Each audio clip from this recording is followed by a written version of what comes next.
बहुत सारी चीज़ें इस यूनिवर्स में आप देख नहीं सकते लेकिन वो एग्जिस्ट करती हैं और थॉट उनमें से एक पावरफुल फोर्स है जो 180 माइल्स पर सेकंड की स्पीड से ट्रेवल करता है, जो कि साउंड की स्पीड से 930,000 टाइम्स ज़्यादा है। अब एक 17 सेकंड का रूल है। 17 सेकंड का रूल ये कहता है कि जैसा आप सोचते हो वैसा ही आप बन जाते हो, और ना सिर्फ आप बन जाते हो, वैसी ही चीज़ें आपको लाइफ में मिलती हैं। ऐसा तो आजकल बहुत कुछ है जो डिजिटल मीडिया में चल रहा है, उनके थॉट्स का इफेक्ट भी हमारी लाइफ पे आता है। एब्सोल्युटली, जो मीडिया है उसका इन्फ्लुएंस हमारे ऊपर स्पेशली आज की जनरेशन में बहुत ही ज़्यादा है। लोग बीमारियों की एडवर्टाइजमेंट कर रहे हैं।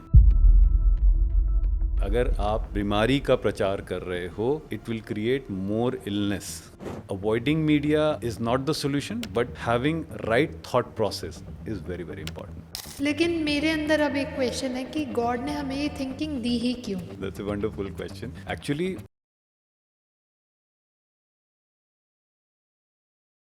हेलो एंड वेलकम एवरीवन, मैं आपकी होस्ट और आपकी दोस्त ज्योति आज आपका वेलकम करती हूँ एक नए पॉडकास्ट के साथ। हमने सेल्फ इमेज के बारे में बात करी, विजुअलाइजेशन के बारे में बात करी, लेकिन आज मैं जो बात करने जा रही हूँ वो जनरली सभी हर कोई हर टाइम कुछ ना कुछ करते रहते हैं, राइट? जैसे कि हमारी थिंकिंग। तो आज हम थिंकिंग के बारे में बात करेंगे, थिंकिंग के लॉज के बारे में बात करेंगे। क्या इसका भी कोई लॉ होता है एंड इसका क्या प्रोसेस रहता है हमारे ऊपर, हमारी सेल्फ इमेज पे, हमारी विजुअलाइजेशन पे कैसे इफेक्ट करता है, तो आज हम जानेंगे। सो चलते हैं हम सर के साथ ही। Piyush sir, welcome. नमस्ते। कैसे हैं आप? मैं बहुत अच्छा। सर, आपने तो एक अलग ही हमें डायरेक्शन में डाल दिया है। लाइक हमने सेल्फ इमेज की बात करी, हमने विजुअलाइजेशन की बात करी। जब मैं आप विजुअलाइजेशन के बारे में पढ़ रही थी, या मैं आप कह लो मैं उस चीज़ के बारे में गो थ्रू कर रही थी हमारे पॉडकास्ट के बाद, क्योंकि उस चीज़ के बारे में कभी हमने खुद ही ध्यान नहीं दिया होता, राइट? लेकिन आपसे बात करने के बाद मैंने उस चीज़ पे ध्यान देना शुरू किया, तो मेरे को एक चीज़ें और मतलब दिमाग में आई कि थिंकिंग क्या होता है। क्या थिंकिंग का भी कोई लॉ होता है? एंड अगर होता है तो वो क्या होता है? देखो, इस दुनिया में हर चीज़ का एक लॉ होता है। जी। जैसे फॉर एग्जांपल सड़क पे चलने का एक लॉ होता है। अब सड़क पे लेफ़्ट चला जाता है। दिल्ली में, नोएडा में बहुत लोग दूसरी तरफ भी चलते हैं लेकिन वो लॉ के खिलाफ है।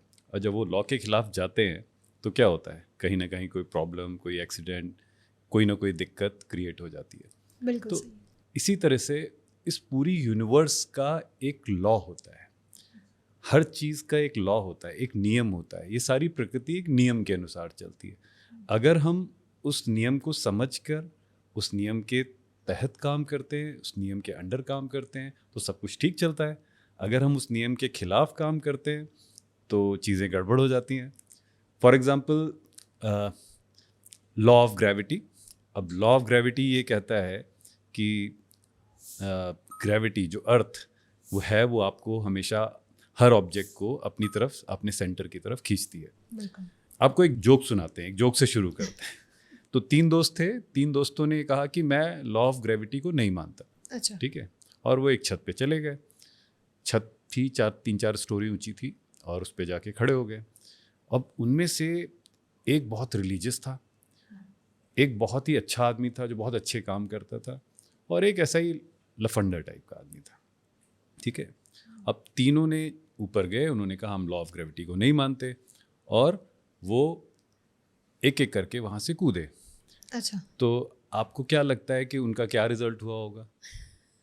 सीधा ऊपर।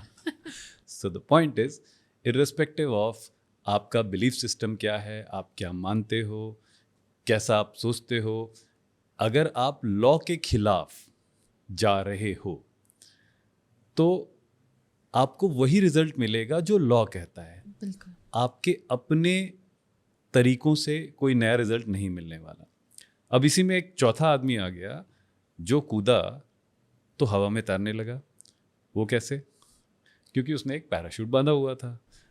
तो उसने ग्रेविटी के लॉ के साथ में मिलके काम किया, और वो तैरते हुए धीरे से कंफर्टेबली नीचे उतर गया। तो अगर आप लॉ के साथ काम करोगे तो डेफिनेटली आपको रिजल्ट सही मिलेगा। इसी तरह से थिंकिंग का भी एक लॉ होता है। थिंकिंग का लॉ क्या होता है एग्जैक्टली? थिंकिंग का लॉ कहता है as a man thinketh in his heart so is he. मतलब जो वो अपने दिल में सोचता है, मतलब एक सरफेशियल थिंकिंग की बात मैं नहीं कर रहा, जो वो अपने दिल में सोचता है वो वैसा होता है।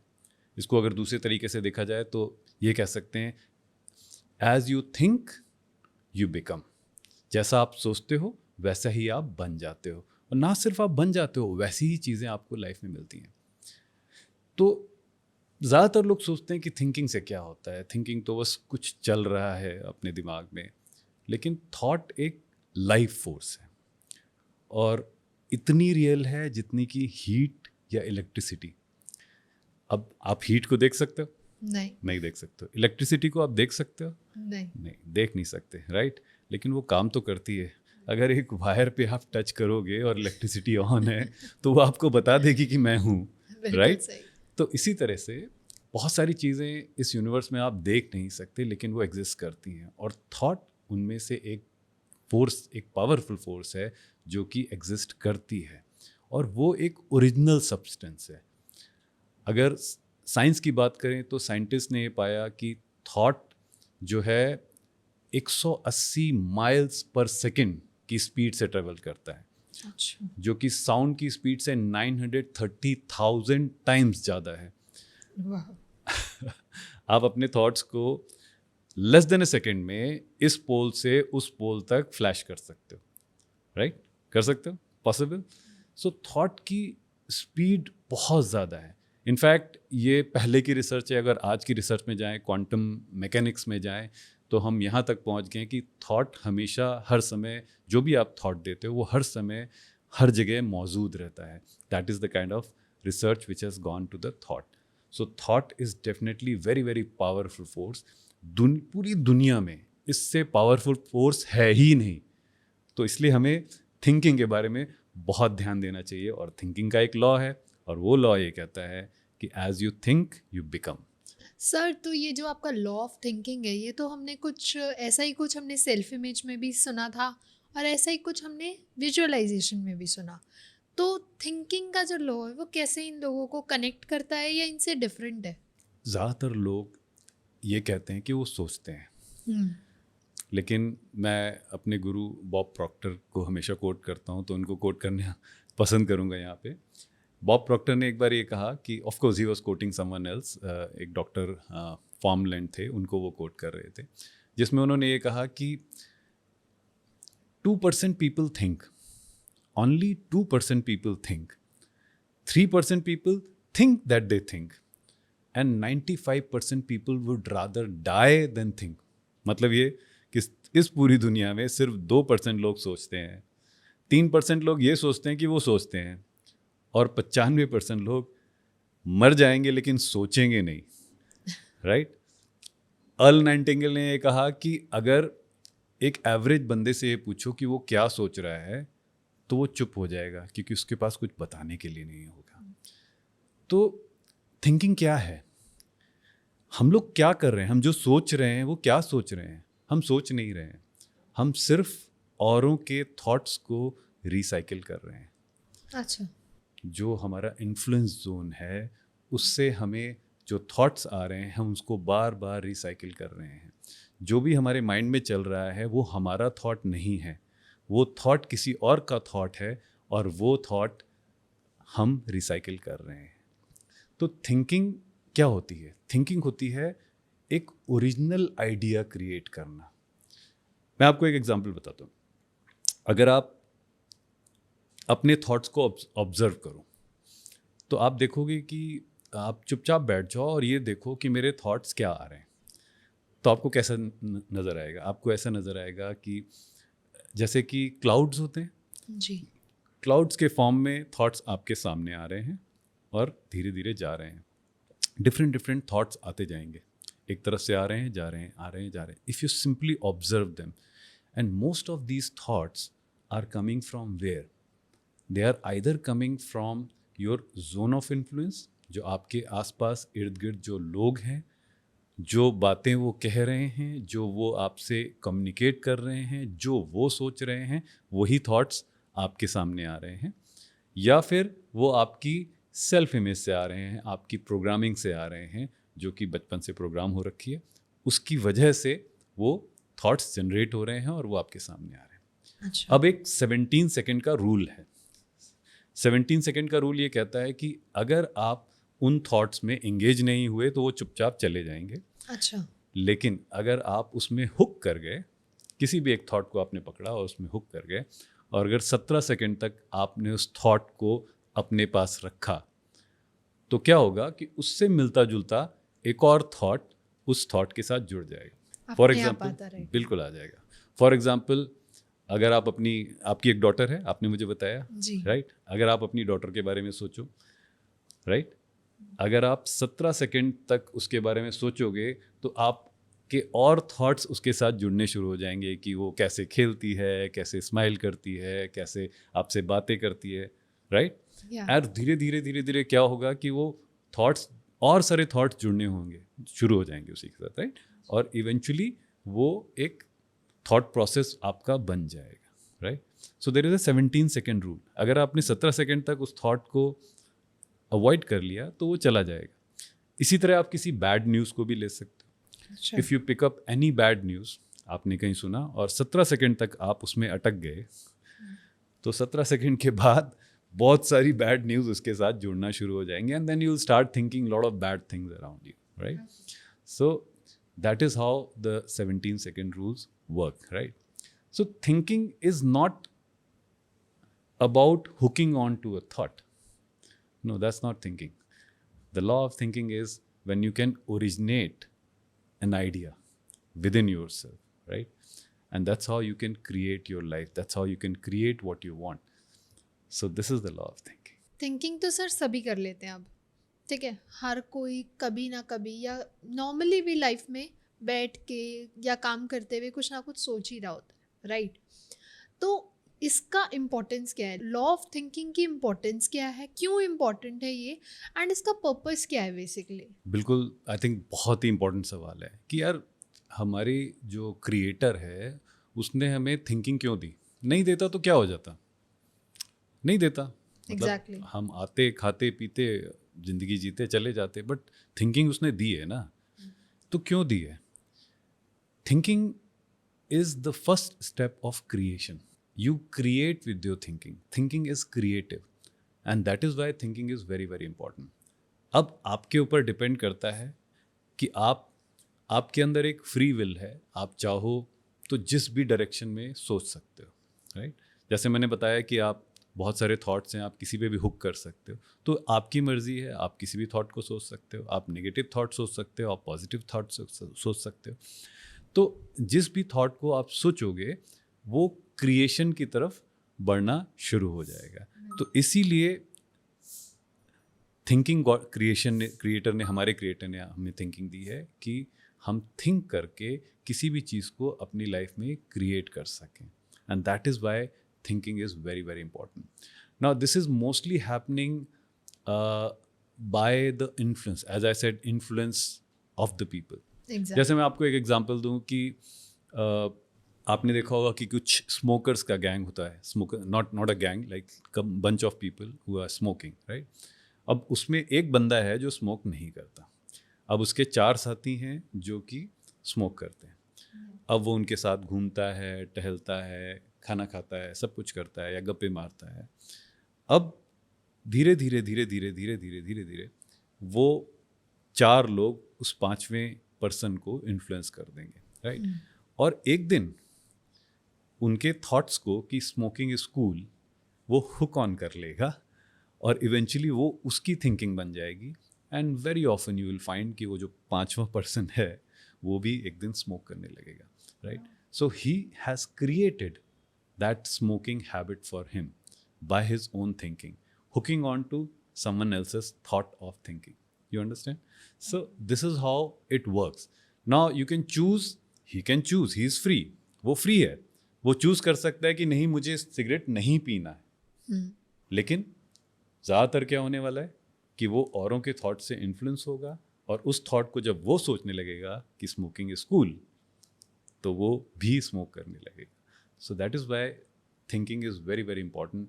You have to very very cautious where you are thinking, किस डायरेक्शन में आप सोच रहे हो। मैं आपको डरा नहीं रहा हूँ, सिर्फ नियम को बता रहा हूँ। अगर आप इस नियम को ठीक से इस्तेमाल करोगे तो आप अपने बेनिफिट के लिए काम कर सकते। ओके, तो जैसे आपने अभी बताया कि स्मोकिंग का जैसे आपने एग्जांपल दिया, इस पे एक और सवाल आ जाता है, राइट? कि ऐसा तो आजकल बहुत कुछ है जो डिजिटल मीडिया में चल रहा है, क्या हम उनके थॉट्स का इफेक्ट भी हमारी लाइफ पे आता है? Absolutely, absolutely. जो मीडिया है उसका इन्फ्लुएंस हमारे ऊपर स्पेशली आज की जनरेशन में बहुत ही ज़्यादा है। आप इस बात को मानो या ना मानो, बट ये सच है कि जो भी एडवर्टाइजमेंट आप एक टीवी पे देखते हो किसी भी प्रोडक्ट का, बिल्कुल। आप जब उसको बार बार देखते हो तो अंत में जाकर, थोड़े समय बाद जाकर आप उस प्रोडक्ट को खरीद लेते हो। वो आपके लिए अच्छा है या बुरा है इससे कोई फ़र्क नहीं पड़ता, वो आपको पता भी नहीं है। लेकिन समटाइम्स आप, सेंसलेस होते हैं। Yes, sometimes it is totally senseless, but you and up buying that product for yourself, right? Because it becomes part of your thinking. मैं आपको एक एग्जांपल दूंगा किसी का नाम लिए बिना। आपने सुना होगा कि ऐसे एडवर्टाइजमेंट देखे होंगे जिसमें कि बिस्किट के अंदर काजू होता है, राइट? जी। अब अगर आप एक्चुअली में उस बिस्किट को एनालाइज करो और उसके इंग्रेडिएंट्स को चेक करो तो उसके अंदर शायद एक चौथाई काजू भी नहीं मिलेगा। लेकिन क्योंकि आपको मीडिया में दिखाया जाता है कि ये काजू वाले बिस्किट हैं और इसको खाने से आपके अंदर काजू का स्वाद आएगा, आपको काजू का स्वाद मिलेगा, तो आप इवेंचुअली उन बिस्किट्स को खरीदते हो और खाते हो। तो रियलिटी कुछ और है, लेकिन मीडिया अपने थॉट प्रोसेस को, एक डिज़ाइन थॉट प्रोसेस को आपका थॉट प्रोसेस बना देती है और आप अंत में उसको अपनी लाइफ में क्रिएट कर लेते हो। एग्जैक्टली जैसे कहा जाता है नूडल्स बहुत हेल्दी है क्योंकि इसमें वेजीज हैं, लेकिन इवेंचुअली है तो मैदा ही ना। नहीं, मैं किसी स्पेसिफिक की बात नहीं करूँगा, बट मैं ये कह रहा हूँ कि आपको खुद जज करना है कि उसमें वाकई में कितनी वेजिटेबल्स हैं। आप खुद जाकर वेजिटेबल खा सकते हो, हेल्दी वेजिटेबल खा सकते हो, लेकिन यहाँ पर इन्फ्लुएंस की बात है। एग्जैक्टली। इन्फ्लुएंस, आप उनका थॉट प्रोसेस, एक डिज़ाइन थॉट प्रोसेस आपको इन्फ्लुएंस करता है, वो आपका थॉट प्रोसेस बन जाता है और इवेंचुअली आप उसको खरीदते हो और खाते हो। बच्चे बहुत ज़्यादा इससे इन्फ्लुएंस हो जाते हैं। मैं आपको एक और एग्जांपल दूंगा कि आपने देखा होगा कि हेडेक की मेडिसिन का मीडिया में एडवर्टाइजमेंट होता है। अगर आप उस एड को बार बार देखते रहोगे तो एक दिन ऐसा ज़रूर होना है कि आप उसी दवाई को अपने हेडेक के लिए इस्तेमाल करोगे। और हमारी थिंकिंग इतनी पावरफुल है कि अगर आपको हेडेक नहीं भी होगा तो वो आपके लिए पहले हेडेक क्रिएट करेगा और उसके बाद आप जाओगे और वही दवा खरीदोगे और उस दवा को खा के आपका हेडेक दूर हो जाएगा। तो थिंकिंग इतनी पावरफुल है, वो आपके लिए चीज़ें क्रिएट कर सकती है, नेगेटिव भी और पॉजिटिव भी। मैं आपको एक और चीज़ कहना चाहूँगा यहाँ पर कि आजकल आपने देखा होगा कि लोग बीमारियों की एडवर्टाइजमेंट कर रहे हैं। जैसे बहुत सारे हॉस्पिटल्स हैं जो बीमारियों के बारे में बड़े बड़े होर्डिंग्स और बड़े बड़े एडवर्टाइजमेंट दे रहे हैं। वो एक गलत प्रोसेस है, क्योंकि अगर आप बीमारी का प्रचार कर रहे हो तो it will create more illness rather than wellness. तो I think all the advertisement about the illness, about the diseases should be banned. This is my personal opinion, but they should be banned because when you advertise illness, when you advertise disease, it tends to create more disease because people start thinking about it and it starts coming into their existence. उसकी जगह उन्हें उसके complications ना बता के उनकी procurement बतानी चाहिए, कैसे उस चीज़ से They बचा should जाए। talk about wellness. They should not be Awareness. talking about illness.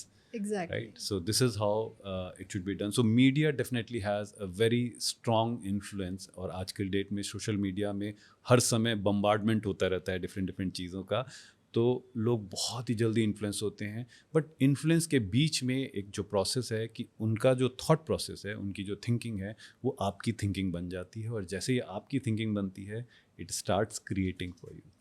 So media avoiding media is not the solution definitely, but having a right thought process is very very important. तो sir आपने इतना कुछ हमें बताया, लेकिन मेरे अंदर अब एक क्वेश्चन है कि गॉड ने हमें ये थिंकिंग दी ही क्यों? That's a wonderful question. Actually, there is another law which I would like to state here, which is called law of growing or disintegrating. अब ये क्या कहता है? ये कहता है कि इस लाइफ में, इस पूरे यूनिवर्स में हर चीज़ या तो ग्रो कर रही होती है या वो डिसइंटीग्रेट हो रही होती है. वो रुकी नहीं है अपनी जगह, वो स्टैटिक नहीं है, वो रुकी नहीं है.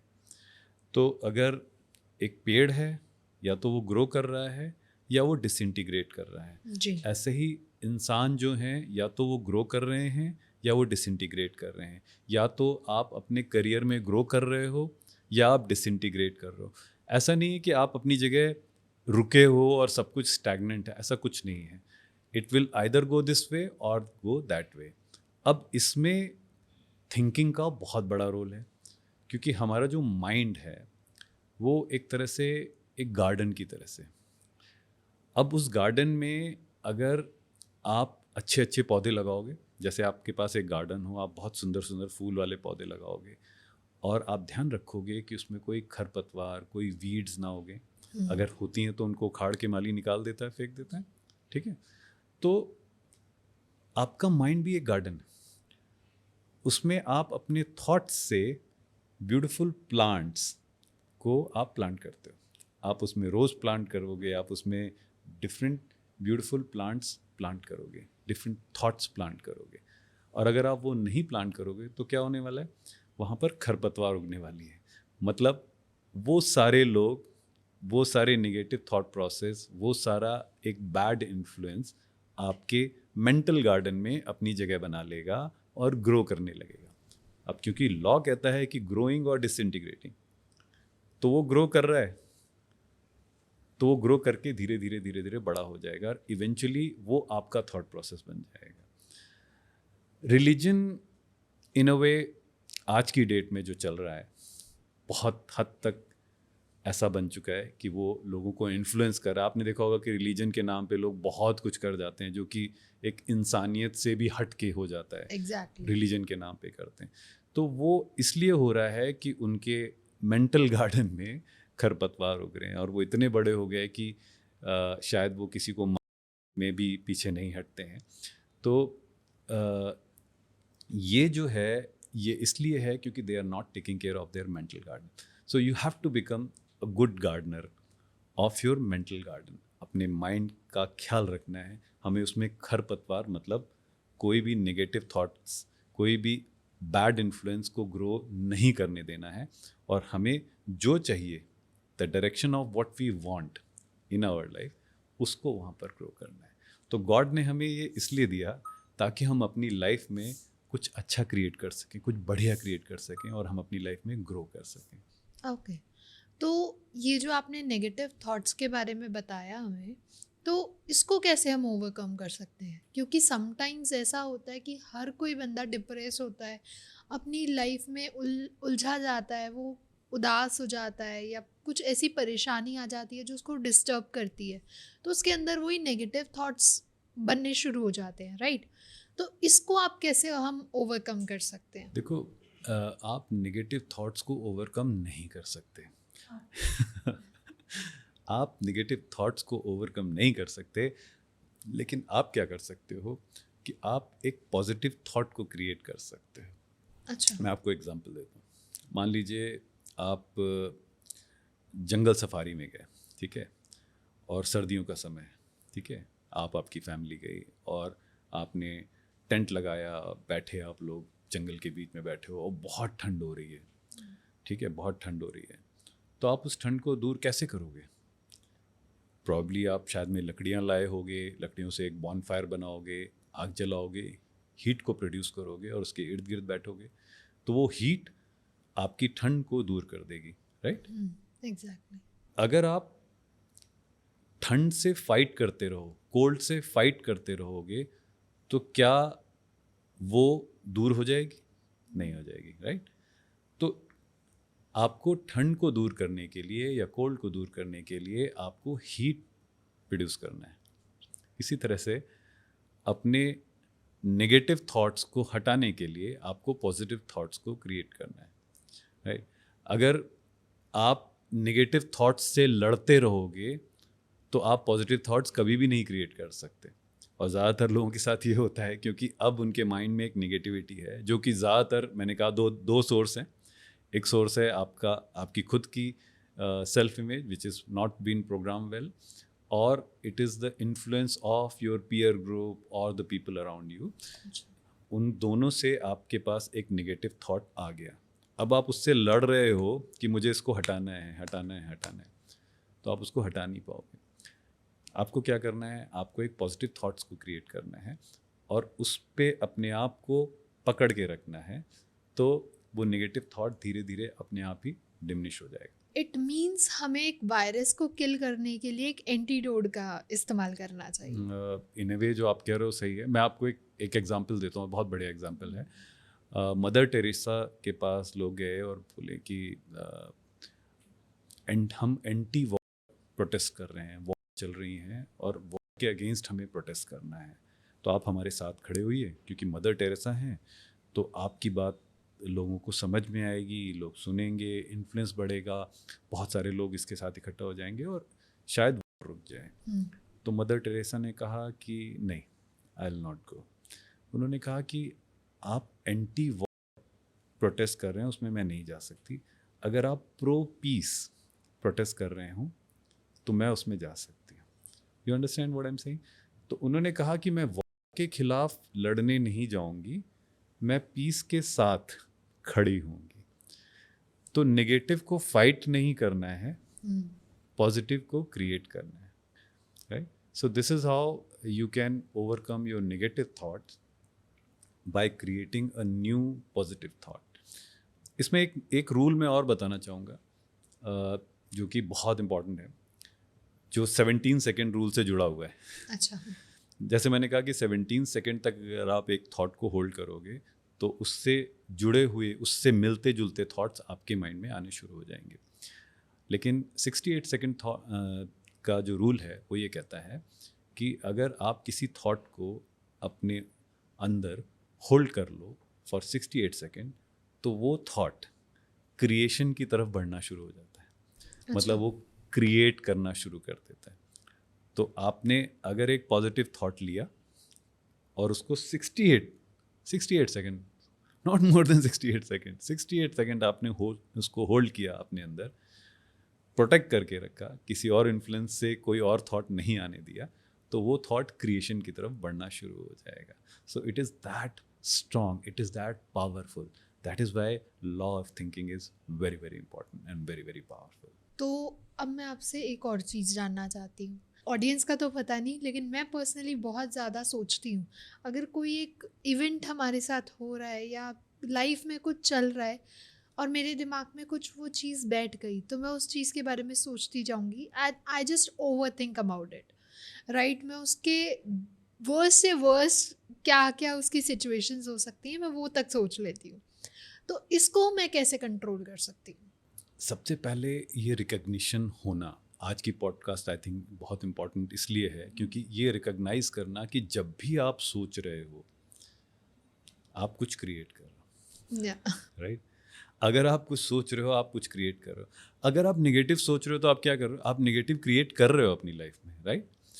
अब आप इसके बारे में अवेयर हो गए, अब आपके दिमाग में नेगेटिव थॉट्स आ रहे हैं या आप सोच रहे हो, जो भी आप कह लो, अगर वो चल रहा है और आप अवेयर हो कि यार ये तो क्रिएशन की तरफ जा रहा है, ये क्रिएट होने वाला है, तो आप कॉशियस हो जाओगे कि नहीं हो जाओगे? आप तुरंत कहोगे स्टॉप स्टॉप स्टॉप, राइट?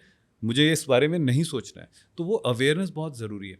मैं अपने रेकी एक्सपीरियंस से बताता हूँ कि रेकी में हम लोग जब बहुत, I think long back 95 when I did my reiki channel course, तो उन्होंने एक चीज़ मुझे सिखाई थी कि अगर ऐसे कोई थॉट्स जा रहे हैं जो कि नेगेटिव हैं या आपके मन में ऐसी कोई बात आई जो कि सही नहीं है, तो इस अवेयरनेस ने आपको बताया कि ये क्रिएशन की तरफ जा रहा है। आपको वो बात पसंद नहीं है, अगर पसंद होती तो आपको ख़राब नहीं लग रहा होता, वो नेगेटिव थॉट है, लेकिन वो क्रिएशन की तरफ जा रहा है।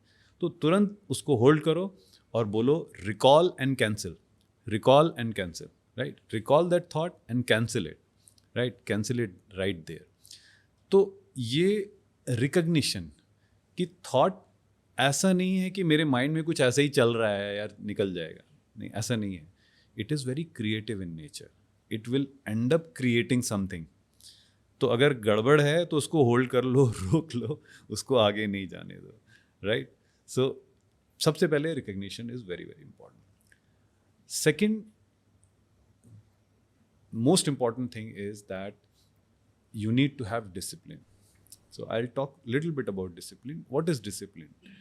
डिसिप्लिन का ज़्यादातर, जैसे अगर स्कूल में अगर बात की जाए तो डिसिप्लिन का मतलब होता था कि एक टीचर ने डंडा दिखाया और कहा सब सीधे खड़े हो जाओ, तो सारे सीधे खड़े हो गए, that is discipline. No, that's not discipline, that's a wrong, that's I think that's bully. That's a wrong definition of discipline. That's a wrong definition of discipline. Discipline means you give yourself a command and follow it. आप अपने आप को एक command दो और आप उसको follow करो, वो डिसिप्लिन है। तो अगर आपने ये कहा कि मुझे ऐसा नहीं सोचना है और उसको फॉलो किया, तो वो डिसिप्लिन है। So you have to have discipline. If you don't have discipline, thoughts तो बहुत सारा इन्फ्लुएंस है, आ रहे हैं, मैं कहीं भी किसी भी थॉट्स के पर हुक कर गया और इवेंचुअली मैं उससे क्रिएट कर रहा हूँ। 68 सेकंड के बाद तो वो क्रिएशन में जा रहा है, तो हम उससे क्रिएट कर रहे हैं। अब सोचो क्या क्योस हम क्रिएट कर रहे हैं, किस थॉट्स में हम हुक हुए बैठे हैं, right. So it is very very important. The third one which is very important is the will power. Now people से will people often take will as जिद। yes, in a way जिद है, लेकिन will is more of a direction। मतलब मुझे इस तरफ सोचना है। अब आपकी लाइफ में बहुत क्योस है, बहुत गड़बड़ है, बहुत खिचड़ी पकी हुई है, सब उथल पुथल हो रखा है, लेकिन मुझे यही सोचना है, मुझे अच्छा ही सोचना है। आप अपने माइंड में ये रख रहे हो कि नहीं, मेरे साथ अच्छा ही होगा, ये अंत में अच्छा होने वाला है, ये सब जो है ये सब ठीक होने वाला है, सब कुछ बढ़िया होने वाला है। That is will power. एक दिशा बनाना अपने लिए। एक दिशा बनाना। मैं आपको एक एग्जांपल दूंगा, बहुत छोटा सा एग्जांपल है जो मेरे साथ हुआ। और जब मैंने अपनी आर्किटेक्चरल कंपनी शुरू करी तो उसका एक स्पेसिफिक नाम था, क्योंकि मैंने पहले वो नाम रखा हुआ था, और जब मैंने दोबारा शुरू किया तो मैं उसको एक प्राइवेट लिमिटेड कंपनी में कन्वर्ट करना चाहता। और प्राइवेट लिमिटेड कंपनी में आपको ROC से नाम को रजिस्टर करना पड़ता है जी। अब क्या हुआ कि जब मैंने कहा कि इसी नाम से शुरू करेंगे, क्योंकि पहले उसी नाम की कंपनी थी, अब ROC में रजिस्ट्रेशन के लिए डाला तो उन्होंने मना कर दिया कि ये नाम वैसे बड़ा यूनिक नाम है, लेकिन वो नाम पहले से रजिस्टर्ड है और आपको वो नाम नहीं मिल सकता। लेकिन मेरी थिंकिंग में, क्योंकि मैं एक्सपेरिमेंट कर रहा था लॉ ऑफ थिंकिंग से, तो मैंने कहा नहीं, ये नाम ही मेरी कंपनी का होगा, ठीक है। So what I did is कि मैंने अपने कार्ड्स, अपने और सीनियर लोगों के विजिटिंग कार्ड्स, उस नाम से वेबसाइट, सब कुछ करवा लिया, जबकि कंडीशंस क्या बता रही हैं, सिचुएशंस क्या बता रही हैं कि ये नाम नहीं मिलने वाला आपको। लेकिन मैंने उस कंपनी उसके नाम से वेबसाइट भी ले ली, उसके नाम से ईमेल्स खोल ली, उसके नाम से विजिटिंग कार्ड छपवा लिए, start meeting clients with the same name. अब now everybody is telling me कि क्या कर रहा हो, ये कुछ गड़बड़ हो जाएगा। बट मैंने कहा नहीं, ये नाम मिल जाएगा, कैसे मिलेगा पता नहीं। और एक दिन हो गया, 2 दिन हो गया, 3 दिन हो गया, 2 बार 3 बार अटेम्प्ट के बाद भी वो नाम रिफ्यूज़ हो गया। फिर भी आई वॉज थिंकिंग नहीं, ये तो हो जाएगा।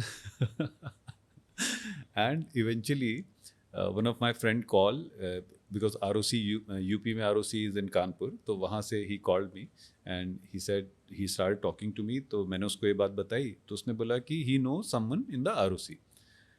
तो किसी से उसने इंट्रोड्यूस किया, उस बंदे ने भी पता किया, उसने भी मना कर दिया कि नहीं, ये नाम नहीं मिल पाएगा आपको, क्योंकि already registered by someone. But after about a week जो कंपनी रन कर रही थी, वो कंपनी डिसॉल्व हो गई।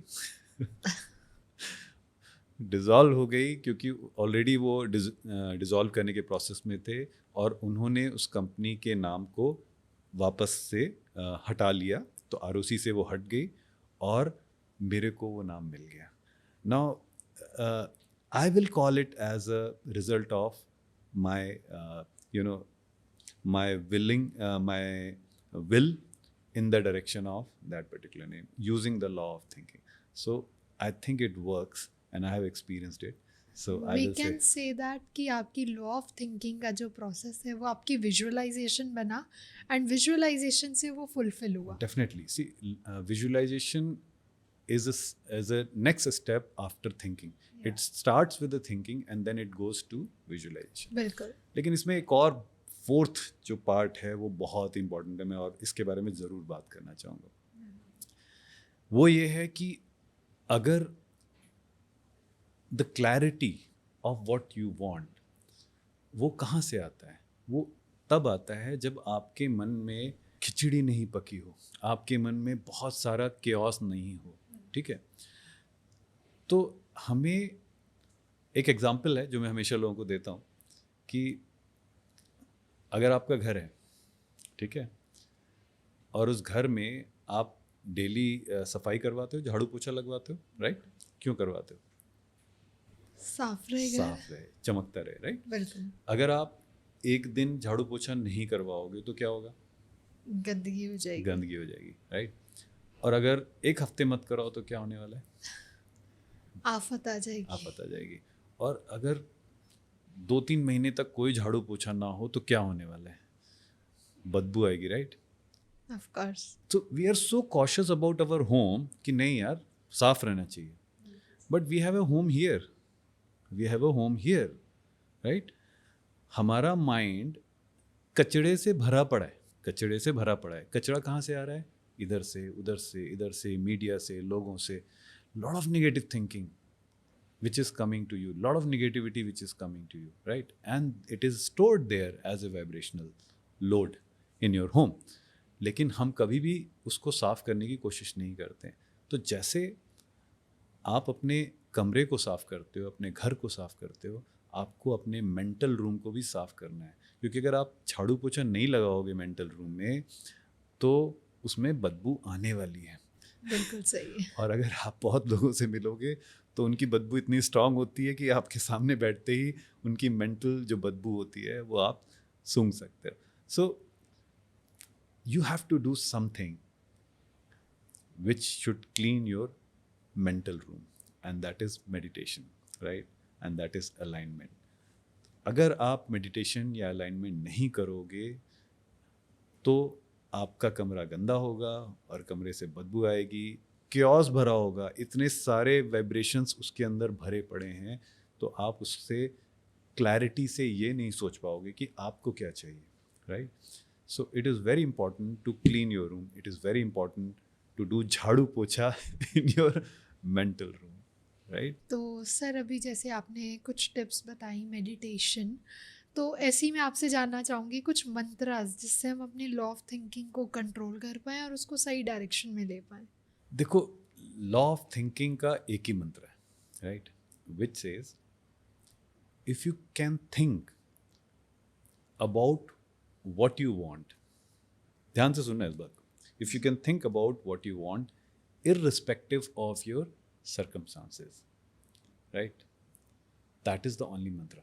Because if I say, let's say for example, any example, अगर किसी को नौकरी नहीं मिल रही है, ठीक है, और मैं उसको बोलूँ स्टे पॉजिटिव, मान लो कि नौकरी मिल जाएगी, तो उसकी सर्कमस्टांसेस क्या कह रहे हैं कि यार 10 इंटरव्यू दे चुका हूँ, कोई नहीं पूछ रहा, कोई नौकरी नहीं मिल रही, मैं परेशान घूम रहा हूँ, और आप बोल रहे हो पॉजिटिव सोचो, right? So it doesn't work that way for him. But I am telling you that he is not getting it because he is not thinking that he will get it. Do you understand? Exactly. So if you can think of it, if you can think of what you want, irrespective of your circumstances, that is the only mantra which you have to take from here. And that will get you anything, whatever you want. Okay. तो sir आज तो बहुत मज़ा आया, हमने इतना कुछ सीखा आपसे इमेजिनेशन, हमारी थिंकिंग प्रोसेस के बारे में सीखा, कैसे हम अपने नेगेटिव थॉट्स को कैसे कंट्रोल कर सकते हैं और उसको पॉजिटिव में चेंज कर सकते हैं. एंड इतने सारे एग्जाम्पल्स आप देते हैं तो हमें बहुत मज़ा आता है, वो चीज़ें हम रिलेट कर पाते हैं, राइट? तो आगे भी हम ऐसे ही और नए नए टॉपिक्स के साथ आपसे मिलते रहेंगे एंड उसके बारे में हम आपसे और जानते रहेंगे। एंड हमारी ऑडियंस को भी अगर कुछ जानना हो, कुछ पूछना हो, कोई सजेशन हो टॉपिक से रिलेटेड जिस पे हम आगे जाके नए पॉडकास्ट बनाएं, तो आप प्लीज़ हमें कमेंट सेक्शन में बताइएगा। Thank you so much. Thank you sir. Thank you, नमस्ते।